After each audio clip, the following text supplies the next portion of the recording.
Hi hello வணக்கம். பயாலஜியில் இந்த தம்பி என்ன கேட்டிருக்காங்கன்னா கிரிப்ஸ் ஆஃப் லிப்பர் கூன் அப்படின்னா என்னன்னு கேட்டிருக்காங்க. அது வேற ஒன்றுமே கிடையாதுமா. நம்மளோட ஸ்மால் இன்டெஸ்டைன் இருக்கும் பற்றியா எப்படி, அதில் நிறைய என்ன இருக்கும், அப்சார்பிங் யூனிட்ஸ் இருக்கும். ஓகேவா, இதெல்லாம் நம்ம என்ன சொல்லுவோம் அப்படின்னு பார்த்தீங்கன்னா மைக்ரோ வில்லை.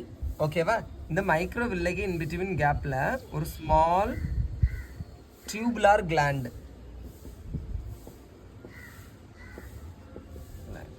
இந்த டியூபுலார் கிளாண்டை தான் நம்ம என்ன சொல்லுவாங்கன்னா கிரிப்ஸ் ஆஃப் லிப்பர் கூன் அப்படின்னு சொல்லுவாங்க. சரியா, இது என்ன செக்ரீட் பண்ணணும்னு பார்த்தீங்கன்னா ஆன்டிபாக்டீரியல் லைசோசோம், அதை வந்து என்ன பண்ணும், செக்ரீட் பண்ணும். ஓகேவா, அது மாதிரி இது வந்து என்னதுக்குன்னா டைஜஷனுக்கு எல்லாத்துக்குமே சப்போர்ட் பண்ணும். ஓகேவா, இது எங்கே இருக்குது, ஸ்மால் இன்டெஸ்டைனில் இந்த ஃபிங்கர் லைஃப் ப்ரொஜெக்ஷனுக்கு உள்ளாடி இருக்கக்கூடிய ஒரு ஸ்மால் டியூபுலார் கிளாண்டு தான். ஓகேவா, இதில் பெருசாக பெரிய அளவுக்குலாம் ஒன்றும் கிடையாது. ஓகேவா, செலக்ட் பண்ணுங்கள். தேங்க்யூ.